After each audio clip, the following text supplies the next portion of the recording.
आपको इस वीडियो में बताएंगे कि माताएं बहनें नवमी के दिन कन्याओं को यह एक चीज जरूर खिला देना, तभी आपको मां दुर्गा का आशीर्वाद प्राप्त होगा और कन्याएं खुशी खुशी आशीर्वाद देती हैं।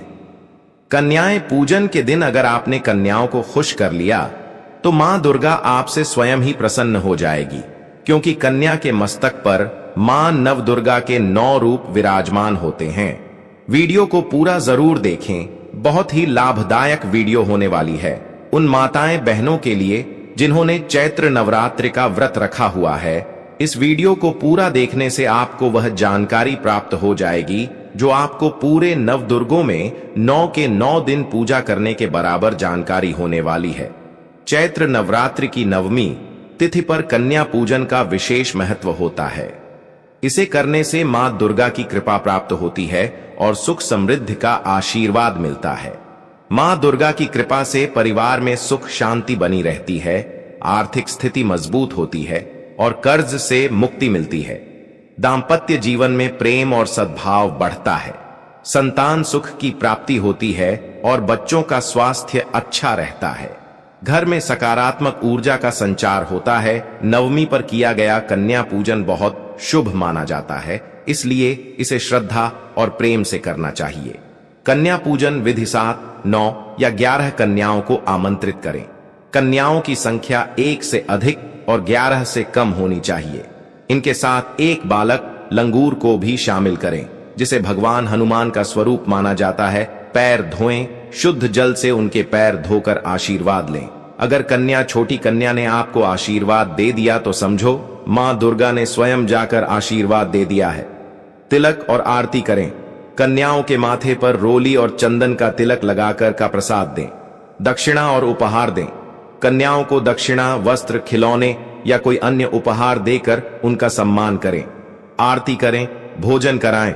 उन्हें पूरी, चना, हलवा और फल आदि भोजन के रूप में खिला सकते हैं। लेकिन कुछ ऐसी चीज हैं जिनको खिलने से कन्या बहुत ही ज्यादा प्रसन्न हो जाती है। माता रानी के 9 स्वरूप शैलपुत्री, ब्रह्मचारी, चंद्रघंटा मां, कूष्मांडा, स्कंद माता कात्यायनी, कालरात्रि महागौरी और सिद्धिदात्री की विशेष पूजा श्रद्धा और उमंग के साथ की जाती है। भक्तों, हमारे हिंदू पंचांग में माना गया है कि 9 दिनों में मां दुर्गा से जुड़ी सभी शक्तियां जागृत हो जाती हैं।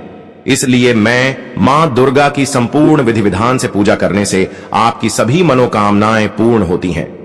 भक्तों, सच्चे हृदय से कमेंट बॉक्स में लिखें, जय माता दी माता रानी आपकी सभी कष्टों को समाप्त करें, आपकी झोली खुशियों से सदैव भरी रहे। भक्तों को नवरात्रि का महापर्व 9 देवी अर्थात 9 कन्याओं को समर्पित है, क्योंकि इस चैत्र नवरात्रि में माता के 9 रूपों की विधि विधान से पूजा करने का विधान है। कन्या पूजन करने से हमारी समस्त पीड़ा दूर होती है, दुख दर्द दूर होते हैं, हर कष्ट दूर होते हैं, गृह क्लेश हमारे जीवन से हमेशा के लिए दूर हो जाते हैं और घर में धन से संबंधित जो भी समस्या है वह हमेशा के लिए समाप्त हो जाती है। घर का वास्तु दोष हमेशा के लिए खत्म हो जाता है। यहां तक कि पितृदोष, राहु दोष, मंगल दोष, काल सर्प दोष, मात्र कन्या पूजन से शनि से पीड़ित व्यक्ति को राहत मिलती है, सुकून मिलता है, घर में खुशियां आती हैं तथा अकाल मृत्यु घर में कभी नहीं होती। दोस्तों, आपको बता दें, इस बार माता रानी पालकी की सवारी पर पृथ्वी लोक पर आ चुकी है और भक्तों के कासन को दूर करेंगे। जब जब माता रानी पालकी पर सवार होकर आती है तब तक धरती पर फूल खिलते हैं और वर्षा होती है तथा हरियाली की उत्पत्ति होती है और जीवन सुगम हो जाता है। क्या होती है? तथा हरियाली की उत्पत्ति होती है और जीवन सुगम हो जाता है। किसके घर में? साक्षात मां जगदम्बा मां का आगमन होता है। इस बार के चैत्र नवरात्रि बहुत ही शुभ और मंगलकारी माना जा रहा है। इस बार 2025 में चैत्र नवरात्रि बहुत ही शुभ और मंगलकारी माना जा रहा है। नवरात्रि का शुभारंभ रविवार 30 मार्च 2025 से होगा और समापन रविवार 6 अप्रैल 2025 को होगा। कन्या पूजन की तिथि इस वर्ष अष्टमी और नवमी तिथि एक ही दिन 6 अप्रैल 2025 को पड़ रही हैं, इसलिए कन्या पूजन भी 6 अप्रैल 2025 रविवार को किया जाएगा। नवरात्रि पूजा का कैलेंडर 2025 30 मार्च रविवार, मां शैलपुत्री 1 अप्रैल मंगलवार, मां ब्रह्मचारिणी 2 अप्रैल बुधवार। मां चंद्रघंटा 2 अप्रैल बुधवार। मां कूष्मांडा 3 अप्रैल गुरुवार। मां स्कंद माता 4 अप्रैल शुक्रवार। मां कात्यायनी 5 अप्रैल शनिवार। मां कालरात्रि 6 अप्रैल रविवार। मां महागौरी और मां सिद्धिदात्री अष्टमी और नवमी। इस वर्ष पंचमी तिथि का क्षय होने के कारण नवरात्रि 8 दिनों की होगी। कन्या पूजन 6 अप्रैल 2025 को ही किया जाएगा। ऐसे में आप अष्टमी और नवमी को इन दोनों तिथियां में कन्या पूजन अवश्य ही करें। कन्याओं को भोजन अवश्य शास्त्रों में 9 दिनों के चैत्र नवरात्रि को बहुत ही शुभ और मंगलकारी माना जाता है और वहीं 8 दिनों के नवरात्रि को अच्छा नहीं माना जाता है। ऐसे में 10 दिनों के चैत्र नवरात्रि बहुत ही शुभ मानी गई है। भक्तों, शास्त्रों के अनुसार नवरात्रि के दिनों में माता रानी का पूजन करने से, कन्या पूजन करने से मन अभय वरदान प्रदान करती है। कुंडली में जो कष्ट होते हैं उन्हें ठीक कर देती है। श्रीधर की तरह ही सच्चे हृदय वाले व्यक्ति के सभी कासन का निवारण मां शीघ्र ही करती है। मां की उपासना से विनम्रता का विकास होता है। सभी कष्ट, दरिद्रता, दुख कष्ट हो जाते हैं। नवरात्रि में माता रानी का व्रत और पूजन किया जाता है, लेकिन नवरात्रि के दौरान सबसे ज्यादा महत्व होता है कन्या पूजन का।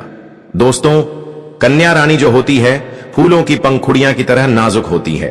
कन्या पूजन सर्वोपरि है, श्रेष्ठ है।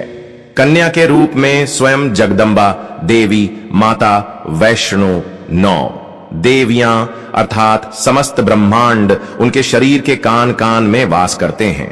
बहुत कम लोग जानते हैं 33 करोड़ देवी देवताओं का वास होता है।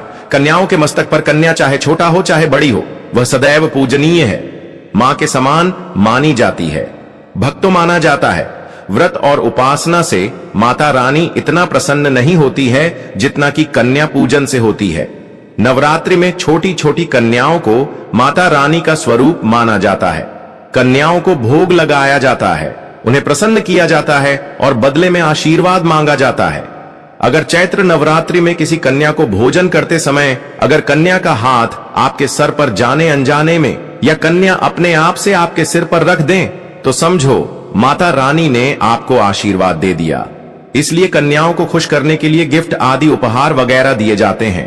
माना जाता है अगर कन्याओं को कोई भेंट दी जाए और वह उसे खुशी खुशी स्वीकार कर ले, तो इसका मतलब है माता रानी अर्थात माता वैष्णो नवा भेंट स्वीकार कर ली। जिन पर कन्याएं प्रसन्न होती हैं तो समझो उन्हें माता रानी का आशीर्वाद मिल गया और माता रानी की कृपा से उन्हें मुंह मांगा वरदान प्राप्त होता है। कन्या पूजन कोई मामूली पूजन नहीं होता। समस्त ब्रह्मांड में जो पूजा होती है उनसे बढ़कर कन्या पूजन को माना जाता है। 10 बार गंगा स्नान करने से और 100 बार यज्ञ करने से तथा 1000 बार यात्रा करने से जो पुण्य मिलता है वह मात्र एक बार कन्या पूजन करने से करोड़ों गुना भक्त को मिल जाता है, प्राप्त हो जाता है। दोस्तों, इसीलिए कहा जाता है कि कन्याओं को सताना नहीं चाहिए, इससे समस्त ब्राह्मंड हम ही होती हैं। कन्याएं कोई मामूली नहीं होती।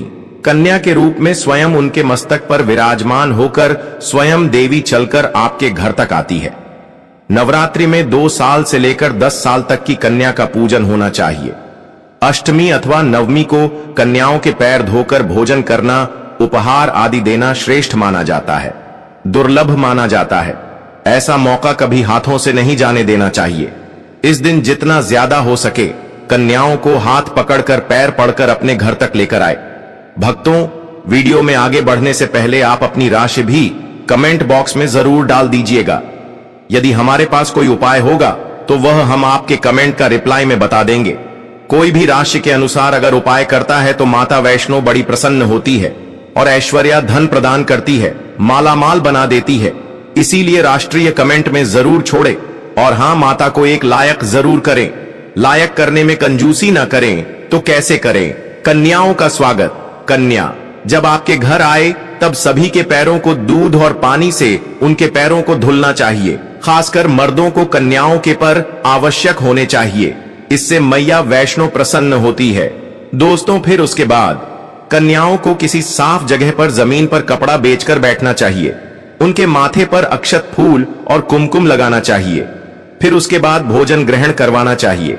लेकिन हमेशा याद रहे, कन्याओं को थाली में 3 पूरियां कभी न रखें, इस शुभ नहीं माना जाता है। अशुभ माना जाता है। 3 पूरियां तथा 3 रोटियां करने वाले व्यक्ति के लिए निकल जाती है और जेल में कैदियों के लिए दी जाती है। ऐसे में कन्याओं को उनकी थाली में 3 पूरी कभी ना दें, 1-2 करके पूरियां दे सकते हैं। इससे 3 संख्या बढ़ जाती है और दोष भी नहीं लगता। दोस्तों, कन्याओं को खाना खिलाने के बाद अंतिम में कन्याओं के सर पर लाल चुनरी उड़ाना चाहिए और भोजन में आपको खीर, पूरी, हलवा, चना तथा आलू की सब्जी, छोले वगैरह की सब्जी खिलानी चाहिए। पनीर आदि भी खिलाया जा सकता है। वैसे माता रानी का प्रिय भोजन खीर, हलवा, पूरी और बोले आदि ही है, लेकिन भूल से भी लहसुन और प्याज का इस्तेमाल कभी ना करें, अन्यथा अनर्थ हो जाएगा। आप सभी लोग जानते हैं कि नवरात्रि में लहसुन प्याज का सेवन नहीं किया जाता, क्योंकि लहसुन प्याज की उत्पत्ति स्थान से कर से हुई है और ज्यादातर लहसुन प्याज का उपयोग तामसिक आहार के लिए किया जाता है। इसलिए लहसुन प्याज युक्त भोजन कन्याओं को नहीं खिलाना चाहिए। पैकेट खेलते हैं, जो कि घोर अनर्थ माना जाता है, क्योंकि इसमें लहसुन प्याज का इस्तेमाल होता है, जिसके कारण आपका व्रत खानदान हो सकता है। मां दुर्गा क्रोधित हो सकती है, जहां अपने 9 दिनों तक लहसुन प्याज का परहेज किया, लेकिन आपकी एक गलती पूरे व्रत को खंडित कर सकती है। इतना भी नादान नहीं बनना चाहिए कि माता रानी रुष्ट हो जाए और कन्याओं को भी अशुद्ध होना पड़े। छोटी छोटी कन्या जो होती हैं, उनके मस्तक पर माता रानी का आशीर्वाद विराजमान रहता है। अगर वह कन्या आपके आशीर्वाद देना, तो आपकी जिंदगी प्रबल हो जाएगी। इसलिए कन्या को ऐसी चीज ना खिलाए जिससे कि आपका व्रत खंडित हो जाए और कन्या अपवित्र हो जाए। कन्याओं को डब्बा बंद कोई भी ऐसी चीज ना खिलाए जिसमें लहसुन प्याज होता है।